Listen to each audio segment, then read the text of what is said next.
Dream stories की दुनिया। एक वक्त का किस्सा है। अमीरपुर गांव में एक गरीब किसान रहता था जो अपने बाप का इकलौता बेटा था। वो बहुत मेहनती था और खुद ही अपनी जमीन पर फसल उगाया करता था। उसकी एक बीवी थी जो हर मुश्किल में उसका साथ देने के लिए तैयार रहती थी। वो अपनी फसल को गांव के एक जमींदार को बेचा करता था और उनसे जो पैसे मिलते उससे उनका गुजर बसर हुआ करता था। बेटा, मैं सोच रहा हूँ तू सरसों के साथ साथ चावल की फसल भी उगा ले। आखिर इंसान को आगे से आगे बढ़ना चाहिए। कब तक तू कुएं का मेंढक बना रहेगा? हाँ अब्बू जान, बात तो आप ठीक कर रहे हो, लेकिन अब्बू जान मैं अकेला इंसान ये कैसे सब करूँगा? अब्बू जान काम बहुत ज्यादा होता है, मैं अकेला थक जाता हूँ। तू बेटा हिम्मत कर, मैं तेरे साथ काम में हाथ बटाया करूँगा। मैं तेरी मदद करूँगा। नहीं नहीं अब्बू जान, आप आराम करें, ये आपके आराम करने के दिन है। मैं नहीं चाहता कि आप इस उम्र में मेरे साथ हल चलाएं। मैं खुद ही सब कुछ कर लूँगा। हाँ बिट्टू ठीक कह रहा है। तुम्हारी हड्डियों में इतनी ताकत तो है नहीं कि अब इस उम्र में हल चलाओ। बिट्टू सब संभाल लेगा, तुम घर पर आराम करो। ठीक है, जैसे तुम लोगों को अच्छा लगे। हाल लगे। बिट्टू जिस जमींदार को अपनी फसल बेचता था वो बहुत अच्छे इखलाक का मालिक था। वो बिट्टू से अच्छी कीमत पर फसल खरीदा करता था। अरे वाह बिट्टू, आज खैर तो है। आज तो तुम तीसरी दफा सरसों बेचने आ रहे हो। लगता है तुम्हारी फसल काफी अच्छी उग रही है। जी जी जमींदार साहब, माशाल्लाह मेरी फसल बढ़ बढ़ के जमीन से सरसों निकाल रही है और मैं चाहता हूँ कि मैं जमीन पर खूब बीजों की बिजाई करूँ ताकि जमीन सरसों की फसल से सरसब्ज और शादाब हो जाए और किसी की नजर न लग सके मेरी फसल को। क्या बात है बिट्टू, जल्दी अमीर होना चाहते हो तुम? जी जमींदार साहब, मैं दिन दोगुनी और रात चौगुनी तरक्की करना चाहता हूँ, इसलिए मैं अपनी मेहनत में कोई कमी नहीं कर रहा। बस आप मुझे फसल के अच्छे पैसे दो।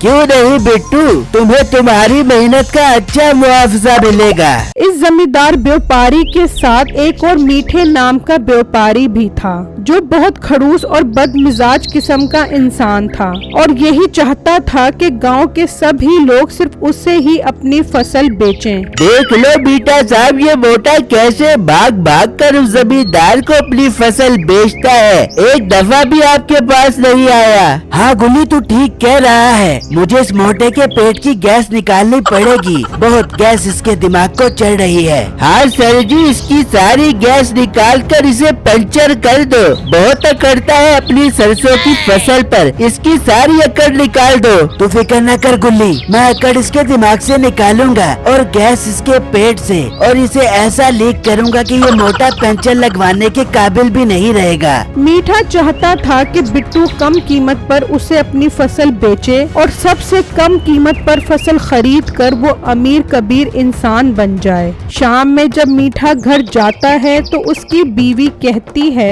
हाँ मीठे आ गया काम से? नहीं, अभी दुकान पर ही हूँ। ये मेरी रूह फिर रही है। और मोटी, तुझे नजर नहीं आ रहा इतना गबरू जवान लड़का तेरे सामने खड़ा है? अच्छा अच्छा मीठे, ज्यादा शौक खाना हो। प्यार से सवाल करती हूँ तो प्यार से जवाब दिया कर, वरना सुनाने को तो मेरे पास ऐसी ऐसी बात है कि तू लाजवाब हो जाबे।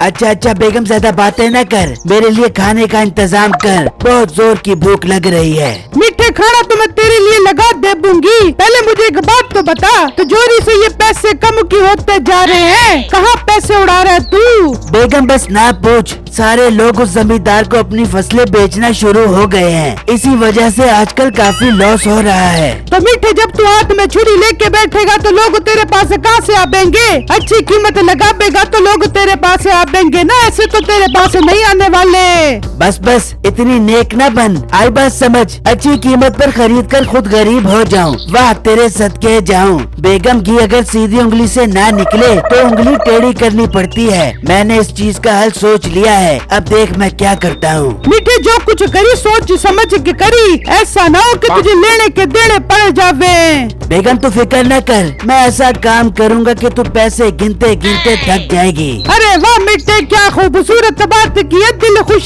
कर दिया तूने। I love you so much कुची मचुआ। फिर अगले दिन जब बिट्टू खेत में बैठा खाना खा रहा होता है तो मीठा गुंडों के साथ वहाँ आ जाता है। ओ मोटे, बड़ी तुझे चर्बी चढ़ रही है, तेरी सारी चर्बी निकालनी पड़ेगी। भाई साहब क्या हो गया है आपको, आप ऐसा क्यों कह रहे हो? ओ मोटे, तू सारी सरसों की फसल उस जमींदार को बेच देता है, नहीं मुझे देते हुए तुझे क्या मौत पड़ती है? भाई साहब आप सरसों की बहुत गड्डी कीमत लगाते हो और जमींदार मुझे बहुत अच्छी कीमत देता है, इसलिए मैं उसे सरसों की सारी फसल बेचता और खूब पैसा बढ़ाता हूँ। और लड़के बहुत पैसा बना लिया तूने। अब सुन, आज के बाद तू अपनी सरसों सिर्फ मुझे बेचेगा। अगर तूने सरसों उस जमींदार को बेची तो समझ ली उसके बाद तू अपनी फसलों का मुंह नहीं देख पाएगा। भाई साहब ऐसा मत कहे, मैं बहुत शरीफ और गरीब इंसान हूँ, मुझे सुकून से अपनी रोजी करने दो। बहुत रोजी कर ली तूने सुकून से। अब से तेरी सारी सरसों सिर्फ मेरी दुकान पर कौड़ियों के भाव बिकेगी, और अगर ऐसा न हुआ तो मैं तेरी सारी फसलों को आग लगा दूंगा। फिर बेच ली तू अपनी सरसों जाकर उस जमींदार को। अरे भाई ऐसा मत कहे, मुझ पर रहम करें। मीठा बिट्टू की एक बात नहीं सुनता और वहाँ से चला जाता है। बिट्टू परेशान होकर ये बात जाकर अपने घर वालों को बताता है कि मीठा व्यापारी उसे इस तरह धमकियां देकर गया है। बेटा तू किसी मुसीबत में न पड़, तू अपनी सरसों की फसल उसे बेच दे, ऐसा ना हो कि वो तुझे कोई नुकसान पहुंचा दे। हाँ बेटा, तेरी बात ठीक कह रही है, तू अब अपनी फसल उसे ही बेचेगा। अब हमारे पास और कोई चारा नहीं है इसके अलावा। फिर अगले ही दिन बिट्टू अपनी फसल लेकर मीठे के पास चला जाता है। वाह मोटे लड़के, काफी अक्लमंद है तू, जो अपनी फसल मेरे पास लेकर आ गया है, वरना मैं तेरी फसल को आग लगा देता तो तू हमेशा के लिए अपनी फसलों से हाथ धो बैठता। जी भाई साहब, हमारे पास फसल वाली जमीन के अलावा और है ही क्या, आप अगर थोड़े पैसे भी देंगे तो हम अपना गुजारा तो कर पाएंगे ना। गुड, बहुत खुशी हुई तुम्हारी जहानत देखकर। अब ये फसल रख कर चले जाओ और अगले महीने आकर पैसे ले लेना। भाई जान आप ये क्या बात कर रहे हो, हम ताज़ा कमाकर ताज़ा खाने वाले बंदे हैं, आप पैसे अगले महीने दोगे तो हमारे घर का निजाम दड़हम बड़हम हो जाएगा। और मोटे जो कहा है उस पर अमल कर, या फिर आकर तेरी फसलों को आग लगाऊं। नहीं नहीं भाई साहब ऐसा मत कहे, मैं आता हूँ आपके पास अगले महीने। ये सुनकर बिट्टू उदासी में वहाँ से चला जाता है। साथ वाला जमींदार ये सब देखकर बहुत परेशान हो जाता है कि बिट्टू उसके पास क्यों नहीं आया, जबकि वो उसे अच्छी कीमत भी देता है। जमींदार को शक हो जाता है और फिर अगले ही दिन वो बिट्टू के घर पहुंच जाता है और उनसे सारा माजरा पूछता है। अच्छा तो ये बात है, मैं भी कहूँ कि बिट्टू तो हमेशा मेरे पास आता है, आज मीठे के पास क्यों चला गया? अब पता चला कि वो तुम्हें धमकी दे रहा है। तुम फिक्र मत करो, इसका हल है मेरे पास, बस जो तुम्हें कह रहा हूँ वैसा वैसा करते जाना। फिर अगले दिन जमींदार पुलिस स्टेशन में मीठे के खिलाफ रिपोर्ट लिखवा देता है और फिर पुलिस मीठे की दुकान के पीछे छुप जाती है। तो इतने में बिट्टू भी सरसों लेकर आ जाता है। वाह वाह वाह, मीठे की दहशत से तो लोग थर थर कांपने लगते हैं। चल लड़के, सारे सरसों साइड पर रख और निकल जा यहाँ से मेरा पुत्र। भाई पहले आप मुझे पिछले पैसे दो, फिर आपको सरसों दूंगा मैं। और मोटी मज, मीठे के आगे जबान चलाता है। अब देख मैं तेरा क्या हाल करता हूँ, आज रात को ही तेरी सारी फसल जला दूंगा। ये सुनते ही पुलिस सामने आ जाती है। अच्छा तो तू इसकी फसल जलाएगा? तू चल थाने, तुझे तो हम बताते हैं। इंस्पेक्टर साहब, मैं जलाने की नहीं, फसल पर हल चलाने की बात कर रहा था। आपको कोई गलतफहमी हो गई है। गलतफहमी तो हम तेरी पुलिस स्टेशन जाकर निकालते हैं। फिर पुलिस मीठे को पकड़कर ले जाती है। मीठा, मैंने तुझे मना किया था ना कि जो कुछ करे सोच समझ के करे, कहीं तुझे लेने के देने न पड़ जाबे।